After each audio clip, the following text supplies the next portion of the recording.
ഈ പുറമോടിയൊക്കെ ഒരുപാടുണ്ടെങ്കിലും ഉള്ളിലധികം സ്കില്ലൊന്നും ഇല്ലാതെ വളരെ സ്കിൽഡാണെന്ന് കാണിക്കുന്ന ആളുകളും ഉണ്ട്. ഞാൻ അതുപോലെയുള്ള പല സ്റ്റാഫിനെ ഹയർ ചെയ്തിട്ടുണ്ട്. അങ്ങനെ എത്ര എന്റെ ടൈം വേസ്റ്റ് ആയിട്ടുണ്ടെന്ന് അറിയാം. ഇപ്പൊ വരുമ്പം very good, CV is very good, behaving very well, but when they comes into the work, zero. ഒന്നുമില്ല, ഒരു ഹാർഡ് വർക്കോ ഒരു പാഷനോ ഒന്നും ഇല്ലാത്ത ആൾക്കാർ വരുമ്പം വളരെ നന്നായിട്ട് ഞാൻ അത് ചെയ്യും ഇത് ചെയ്യും എന്നൊക്കെ പറഞ്ഞു വരുന്നു. അങ്ങനെ നമ്മളെപ്പോഴും സാലറി കൊടുക്കണമല്ലോ.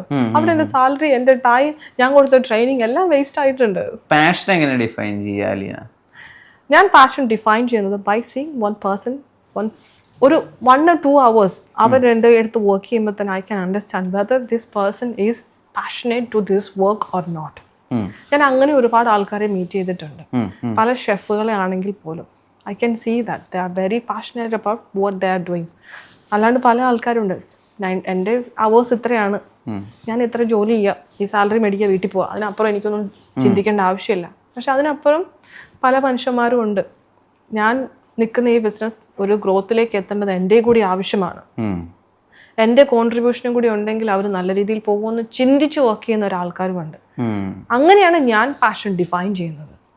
ടൈം ലിമിറ്റുകൾ ഇല്ലാതെ നമ്മളെ മാക്സിമം പുഷ് ചെയ്യാൻ പറ്റുന്ന, ഈവൻ ദോ അവർ കൊണ്ടുവരുന്ന ഐഡിയ ചെറുതാണെങ്കിൽ പോലും that will create A huge impact in the business.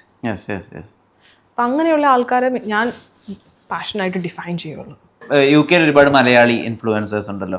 അപ്പൊ അവർക്ക് UK ഇപ്പോൾ ഉള്ള ഒരു ഇൻഫ്ലുവൻസ് ഉണ്ട്, അല്ലെങ്കിൽ അവിടുത്തെ മലയാളികളുടെ ഇടയിൽ അവിടുത്തെ ആളുകളുടെ ഇടയിലുള്ള ഇൻഫ്ലുവൻസ് എങ്ങനെയാ അതിനെ ബിസിനസ് ഡെവലപ്പ് ചെയ്യാൻ വേണ്ടി ഉപയോഗിക്കുക, അങ്ങനത്തെ ആലോചനകളൊക്കെ ഉണ്ടായിട്ടുണ്ടോ? ഉണ്ട്. ഞാൻ റീസെന്റ് ഇപ്പൊ 1-2 പേര് വന്നായിരുന്നു. അപ്പം അത് UK യിലാണെങ്കിൽ പോലും ദാറ്റ് ഈസ് ക്രിയേറ്റിംഗ് നല്ലൊരു, ഞങ്ങളുടെ ബിസിനസ് നല്ലൊരു വിസിബിലിറ്റി ക്രിയേറ്റ് ചെയ്യാൻ പറ്റുന്നുണ്ട്. വ്ളോഗേഴ്സ്, ഒരുപാട് വ്ളോഗേഴ്സ് ഉണ്ട്, യൂട്യൂബേഴ്സ് ഒക്കെ ഒരുപാട് UK യിലുണ്ട്. But they are doing very good.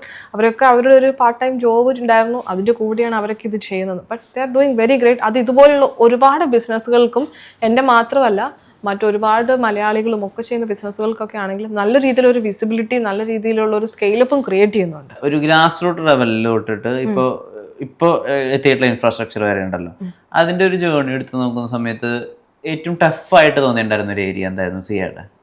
ഞങ്ങൾക്ക് ഏറ്റവും ടഫ് കസ്റ്റമർ അപ്രോച്ചും. നമുക്കിപ്പം ഒരു റെസ്റ്റോറൻറ്റ് എന്ന് പറയുന്ന ഇനീഷ്യൽ നമുക്കൊരു റിവ്യൂ കിട്ടിയാലാണ് നമ്മൾ മേളിലേക്ക് വരുള്ളൂ. കാരണം ഇവിടുത്തെ പോലെ തന്നെ അവിടെയും ആൾക്കാർ ആദ്യം ചെക്ക് ചെയ്യുന്ന ഒരു റെസ്റ്റോറൻറ്റ് റിവ്യൂസാണ്.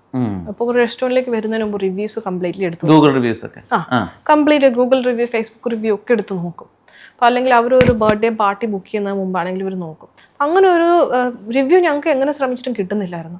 ഇനിയിപ്പോൾ ഞങ്ങൾക്ക് അറിയില്ലായിരുന്നു, എൻ്റെ ഒരു എനിക്കൊരു ചില സമയത്ത് എൻ്റെ ഇൻട്രാക്ഷൻ അത്ര ഇതായിട്ടില്ലേ, ഇനിയിപ്പം അവരുടെ ഒരു ലാംഗ്വേജുമായിട്ട് എനിക്ക് അത്ര അങ്ങ് അഡാപ്റ്റ് ചെയ്യാൻ പറ്റിയില്ലേ, അല്ലെങ്കിൽ അത്ര രീതിയിൽ എനിക്ക് ചെയ്യാൻ പറ്റില്ലേ എന്നൊക്കെ ഞാൻ ഒരുപാട് ചിന്തിച്ചിരുന്നു. സ്റ്റാഫിനോടും എത്ര പറഞ്ഞിട്ടും വലിയ കാര്യം ഉണ്ടാകുന്നില്ല. ഞങ്ങളപ്പോൾ അങ്ങനെ ഇരുന്നപ്പോൾ ഞങ്ങൾ തോട്ട് ചെയ്തു, എന്നാൽ പിന്നെ ഒരു ഇൻസെൻറ്റീവ് ആക്കാം. ഒരു വിത്ത് അവരുടെ പേര് വെച്ച് റിവ്യൂ വന്നത് ഞങ്ങൾ അവരുടെ സാലറീൻ്റെ കൂടെ എക്സ്ട്രാ 2 പൗണ്ട് എക്സ്ട്രാ കൊടുക്കുമെന്ന്, പെർഫോമൻസ് ബോണസും കൊടുക്കാന്നുള്ളൊരു മെസ്സേജ് ഞങ്ങൾ ഗ്രൂപ്പിലിട്ടു, ഞങ്ങളുടെ സ്റ്റാഫിന് ഗ്രൂപ്പിലിട്ടു, ഇമെയിൽ അയച്ചു എല്ലാവർക്കും.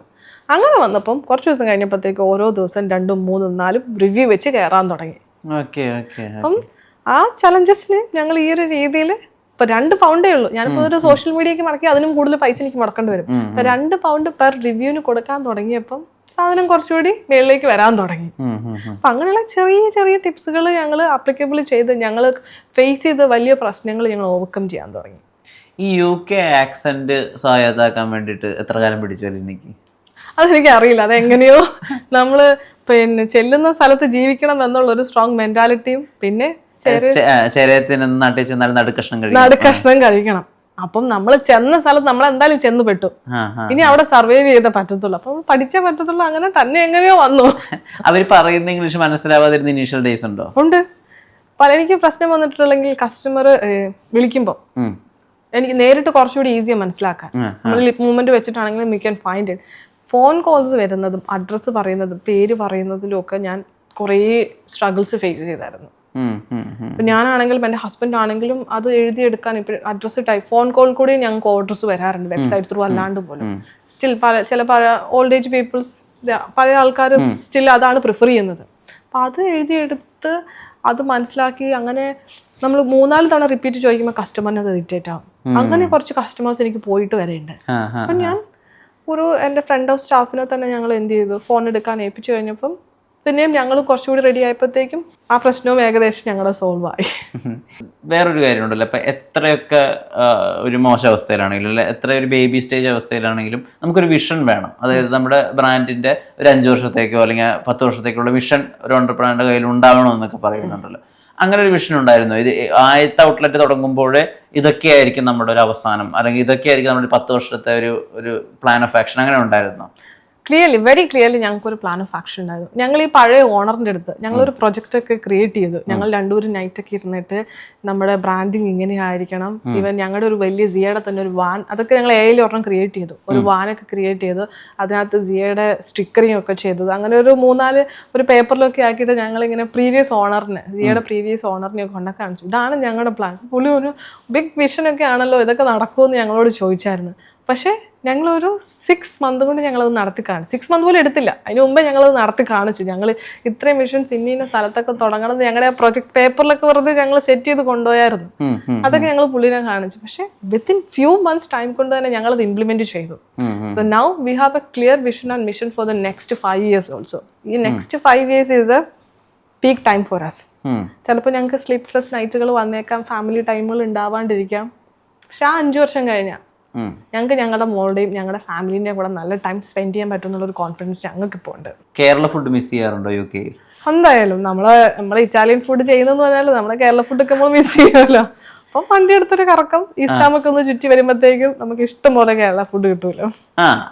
ചോറും മീൻ വറുത്തതും എല്ലാം ഇവിടെ ഇറങ്ങുന്ന എല്ലാ ട്രെൻഡിങ് സാധനവും അവിടെ ഇറങ്ങും. മലയാളി റെസ്റ്റോറന്റിലേക്ക് പോകുന്നു, അയാൾ എങ്ങനെയായിരിക്കും അവിടുത്തെ ഫുഡിനെ മനസ്സിലാക്കുക, അല്ലെങ്കിൽ അതിനുള്ള അപ്രോച്ച് എങ്ങനെയായിരിക്കും? ഉദാഹരണത്തിന് ഇപ്പോൾ ഒരു പിസ്സ കഴിച്ചിട്ട് നമ്മുടെ ചോറും കറിയും തൈരും പോലെ ആയില്ലല്ലോ, അങ്ങനെ ചിന്തിക്കുന്ന മലയാളികളുണ്ടോ? ഇഷ്ടംപോലെ. അതുകൊണ്ടാണല്ലോ ഞാൻ പറഞ്ഞത്, ഞാൻ അങ്ങനെ ഒരു പോപ്പുലേഷൻ, ഒരു ഏഷ്യൻ പോപ്പുലേഷൻ എയിം ചെയ്തല്ല ഞാൻ ഈ ബിസിനസ് തുടങ്ങിയത് പോലും.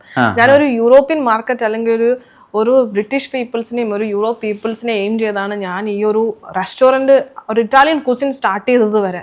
അപ്പം പല ആൾക്കാർക്കും പല ടേസ്റ്റ് ബഡ്സുകളായിരിക്കാം. ചില ആൾക്കാർക്ക് പിസ്സ ഇഷ്ടം, ചില ആൾക്ക് ചോറും കറി ആയിരിക്കാം, പഴങ്കഞ്ഞി ആയിരിക്കാം. It's up to them. നമുക്ക് എല്ലാവരെയും സാറ്റിസ്ഫൈ ചെയ്ത് ഒരിക്കലും ബിസിനസ് ചെയ്യാൻ പറ്റത്തില്ല. അപ്പൊ ഒരു യൂറോപ്യൻ കസ്റ്റമർ എന്ന് പറയുന്ന ഫീഡ്ബാക്ക് അല്ലെങ്കിൽ അയാളുടെ ഒരു അപ്രോച്ച് ഒക്കെ ഏത് വിധത്തിലായിരിക്കും?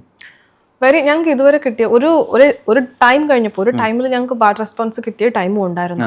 സെയിലൊന്നും ഇല്ലാണ്ട് ഒരു ഇന്ത്യൻസ് വന്ന് ടേക്ക് ഓവർ ചെയ്തു, ഞങ്ങളുടെ പഴയ നല്ല റെസ്റ്റോറൻറ്റ് സ്പോയിൽ ചെയ്തു എന്നൊക്കെ പറഞ്ഞ് ഞങ്ങൾക്ക് റിവ്യൂ കിട്ടിയ സമയങ്ങളും ഉണ്ട്. അങ്ങനെ സെയിലൊന്നും ഇല്ലാണ്ട് ഞങ്ങൾ ഇരുന്ന സമയവും ഉണ്ട്. പക്ഷെ അവിടെ നിന്ന് വി സ്കെയിൽ അപ്പ്. ഞങ്ങൾ ഇറ്റലിയിൽ നിന്ന് തന്നെ കൺസൾട്ടന്റിനെ കൊണ്ടുവന്ന് പുതിയ മെനൂസും സാധനങ്ങളൊക്കെ ഇറക്കി. പഴയതിലെ കുറെ ബെസ്റ്റ് സെല്ലിങ്ങിനെ കീപ്പ് ചെയ്തുകൊണ്ട് തന്നെ പുതിയ സാധനങ്ങൾ ഞങ്ങൾ ഇറക്കി. അവിടെ നിന്ന് we started to get very good response.